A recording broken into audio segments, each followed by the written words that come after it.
사람들은 악마를 떠올릴 때 먼저 부마자의 얼굴부터 떠올립니다.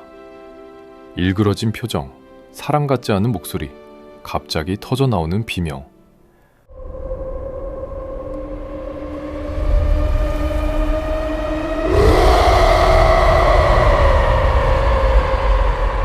하지만 로마 예식서는 쉽게 믿지 말라는 단호한 문장으로 시작합니다. 이 한 문장 때문에 구마는 우리가 상상하는 공포의 장면이 아니라 전혀 다른 의미를 지닙니다. 구마자는 부마자의 말을 듣는 사람이 아니라 속지 않는 사람입니다. 그리고 바로 여기서 로마 예식서가 우리에게 보여주는 두렵지만 성스러운 장면이 시작됩니다. 악령은 어떻게 속이는가?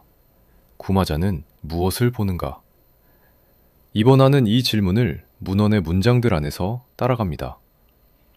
금지된 문서 번역서의 스페셜 시리즈 제3화 시작합니다. 1623년판 로마 예식서는 부마자처럼 보이는 사람을 악령 들림에 의한 것이라는 확신으로 시작하지 않습니다. 오히려 그 판단을 늦추라고 말합니다. 누군가가 악령에게 사로잡힌 것처럼 보인다고 해서 곧바로 그렇게 결론 내리지 말라는 것입니다. 이 문장은 단순한 주의사항이 아닙니다. 구마 예식 전체의 자세를 정하는 첫 규칙입니다. 즉 로마 예식서에서 구마자는 악마를 알아보는 사람이기 전에 악마라고 착각하지 않으려는 사람입니다. 출발점이 여기에 있기 때문에 이후에 나오는 모든 질문과 명령과 기도도 함부로 흘러가지 않습니다. 시작이 이미 의심의 경계이기 때문입니다. 그런데 이 부분에서 한 가지 흥미로운 변화가 보입니다. 1623년판은 빙의 여부를 판단할 때 그 사람을 흑담즙이나 다른 질병을 앓는 사람들과 구별하라고 말합니다. 반면 후대 비교본에서는 그 구별의 대상을 특히 정신적 질환 쪽으로 더 분명히 적어둡니다. 하지만 핵심 원칙은 같습니다. 쉽게 빙의라고 결론 내리지 말고 다른 원인과 구별하라는 것입니다. 그러나 그 원칙을 설명하는 언어는 시대에 따라 달라집니다. 이 차이는 로마 예식서의 중심이 바뀌었다기보다 동일한 경계를 지키기 위해 사용하는 분별의 언어가 시대에 맞게 더 조정되고 세분화되고 있다는 뜻이기 때문입니다. 당대 최고의 의학 이론이었던 사체액설, 즉 혈액, 점액, 황담즙, 흑담즙이 결핍 혹은 과다하면 병이 된다는 이론에 근거해 광증을 유발하는 육체적 과다물질인 흑담즙, 즉 아트라빌레를 영적 타락과 분리하려 했던 17세기의 시도는 현대에 이르러 심리학과 신경의학의 고도화된 정신적 질환, 모르부스 멘탈리스로 치환됩니다. 문헌이 진정으로 경계한 것은 시대를 막론하고 인간의 신체적, 정신적 나약함을 초자연적인 악마의 소치로 오판하여 불필요한 종교적 사기를 발생시키지 않는 것이었습니다. 그렇다면 로마 예식서에서는 구마자가 무엇을 근거로 부마자인지를 판별하라고 말할까요? 본문은 몇 가지 확실하고 구체적인 초자연적 징후를 제시합니다. 알지 못하는 언어를 배워본 적도 없으면서 여러 마디로 유창하게 말하는 것, 혹은 타인이 말하는 생소한 외국어를 완벽히 이해하는 것, 멀리 떨어져 있거나 인간의 능력으로 알 수 없이 꽁꽁 숨겨진 일을 정확히 드러내는 것, 그리고 환자의 나이나 본래의 신체 상태를 완전히 넘어서는 초자연적인 힘을 보이는 것입니다. 하지만 예식서는 여기에서도 철저하리만치 조심합니다. 이러한 징후 중 단 하나가 돌발적으로 나타났다고 해서 곧바로 그것이 증거가 된다고 확언하지 않습니다. 예식서 2절의 마지막 문장은 강력하게 명시합니다. 이러한 것들이 많이 겹칠수록 더 큰 표지가 된다. 이는 3절과 4절로 이어지며 사제는 환자가 과거에 지녔던 성향이나 주변인들의 증언까지 법적 증거 자료처럼 종합적으로 검토해야 합니다. 즉 구마자의 눈은 하나의 극적인 현상에 매료되는 눈이 아니라 수많은 징후가 인과관계 속에서 중첩되는 전체적인 양상을 읽어내는 눈입니다. 그러나 예식서는 여기서 끝맺지 않습니다. 징후를 보라고 말한 다음 그 징후를 읽는 사람 역시 무섭도록 철저하게 속을 수 있다고 경고합니다. 악령은 순순히 진실을 말하지 않으며 결코 쉽게 모습을 드러내지 않습니다. 예식서 14절에 그 이유를 명확히 적어놓고 있습니다. 바로 구마자를 육체적, 정신적으로 오래 지치게 만들어 결국 절망하고 그만두게 만들기 위해서입니다. 이것은 구마전례 역사상 가장 중요한 대목입니다. 예식서가 가장 두려워하는 것은 악령의 초자연적인 파괴력이 아닙니다.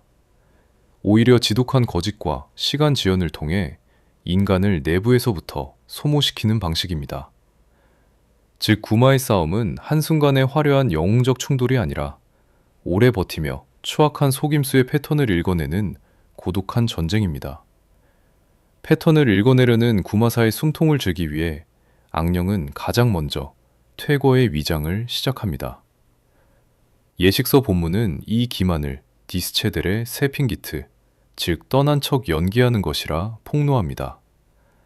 악령은 부마자의 몸을 완전히 평온한 상태로 되돌려 놓아 사제가 방심하고 성수를 거두며 기도를 멈추게 만듭니다. 그 안도감을 틈타 더 깊은 어둠을 뿌리려는 고도의 전술입니다. 예식서는 사제에게 엄중히 명령합니다. 속임수를 간파했다면 그가 완전히 평온해 보일지라도 결코 구마를 멈추지 말라. 위장이 실패하면 악령은 부마자의 육체를 완전히 지배하여 극심한 고통을 겪는 것처럼 속입니다. 비명을 지르고 사지를 기괴하게 꺾으며 피를 토하게 만들어 구마사로 하여금 내가 이 가엾은 인간을 종교의 이름으로 고문하고 있는 것은 아닐까 라는 지독한 도덕적 딜레마와 죄책감에 빠뜨립니다. 구마사의 영혼에 의심의 균열이 생기는 순간 전세는 완전히 역전됩니다.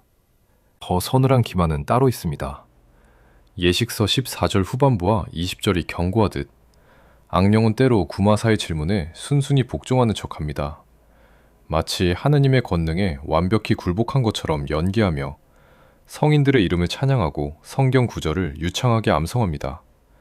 이는 구마사의 마음에 내가 위대한 악마를 완전히 지배했다는 치명적인 오만을 심기 위함입니다. 그러나 그것은 가장 깊은 수렁입니다. 악령은 구마사가 자만심에 가득 차 자신을 조종하고 있다는 착각을 즐기게 만들며 사제와의 사사로운 대화를 유도하고 구마의 본질을 흐트러뜨립니다. 심지어 원문은 부마자가 스스로 나는 마법에 걸렸다거나 타인의 저주를 받았다고 믿게 만드는 기만까지 기록해두었습니다. 악령은 자신이 아닌 제3의 인간에게 혐오와 의심의 화살을 돌리게 만들어 거룩한 구마의 현장을 사사로운 인간들의 복수와 질모의 난장판으로 타락시키려 합니다. 이 어둠 속에서 자격 없는 자들은 악령이 던진 거짓 먹잇감을 물고 미쳐가지만 예식서의 법조항을 쥐고 있는 자는 결코 흔들리지 않습니다. 악령이 쳐놓은 거짓의 그물망을 찢어 발기기 위해 로마 예식서는 마침내 가장 강력한 법적 방어 기제를 발동합니다. 그것은 바로 침묵과 질문의 통제입니다. 예식서 15절은 구마사에게 엄중히 명령합니다. 니일 쿠리오시우스 스시시 타비트르. 그 어떤 호기심 어린 질문도 던지지 말라는 뜻입니다. 15절부터 19절에 이르기까지 문헌은 질문의 범위를 칼날처럼 엄격하게 제한합니다. 악령이 과거에 무슨 죄를 지었는지, 지옥의 구조는 어떠한지, 미래에 어떤 일이 일어날지 묻는 모든 행위는 법적으로 엄격히 금지됩니다.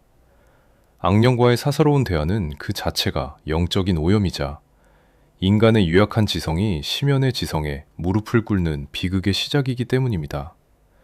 구마사가 원문상 법적으로 허락받은 유일한 질문은 오직 하나, 노멘 에트 누메룸 스피리툼 오베소룸, 즉 부마자를 사로잡은 영들의 이름과 숫자뿐입니다. 여기서 우리는 왜 이름이 중요한지 그 법적 기능을 목격하게 됩니다. 금지된 소환술인 솔로몬의 게티아에서 이름이 악마의 능력을 사적으로 부리기 위한 초대장이자 도구였다면 로마 예식서에서 이름은 퇴거 명령서에 찍히는 낙인입니다. 이름을 묻는 목적은 오직 하나, 피고인의 신원을 재판정에서 특정하듯 악령을 법적으로 묶어 익명의 그늘을 박탈하기 위함입니다. 이름을 정확히 특정한 순간 악령은 더 이상 숨지 못하고 교회의 사법권 아래 구속됩니다. 소환술사에게 이름이 악마를 부리는 목줄이라면 구마사에게 이름은 그를 심연으로 추방할 법적 수갑인 것입니다. 결국 로마 예식서가 우리에게 보여주는 성스러운 장르는 악마를 화려하게 파괴하는 마법의 현장이 아닙니다. 그것은 악령이 파놓은 기만과 거짓의 늪 속에서 단 한 걸음도 내어주지 않은 채 빛을 지켜내는 지독한 법적 공방전입니다. 구마사의 무기는 화려한 신비주의적 언어나 개인의 영웅적 카리스마가 아닙니다. 오직 예식서 제2장에 명시된 단호하고 반복적인 명령문뿐입니다. 예식서가 제시하는 구마의 중심축은 질문이나 대화가 아니라 프라에시피오 TV, 내가 너에게 명령한다. 엑소리조테, 내가 너를 구마한다. 라는 신성한 법의 판결문입니다. 구마사는 악령의 그 어떤 변명이나 비명도 듣지 않습니다. 악령이 비명을 지르며 저항하든 사제를 조롱하든 교회가 위임한 거룩한 기도문만을 묵묵히 낭독할 뿐입니다. 악령이 시간을 끌며 구마사를 소모시키려 할 때 구마사는 그리스도의 십자가라는 영원한 질서 위에 서서 요지부동으로 버팁니다. 악령이 펼치는 거짓의 드라마를 완벽히 무력화하는 것은 인간의 능력이 아니라 대행자가 짊어지고 있는 하느님의 거룩하고 무거운 법적 현존 그 자체인 것입니다.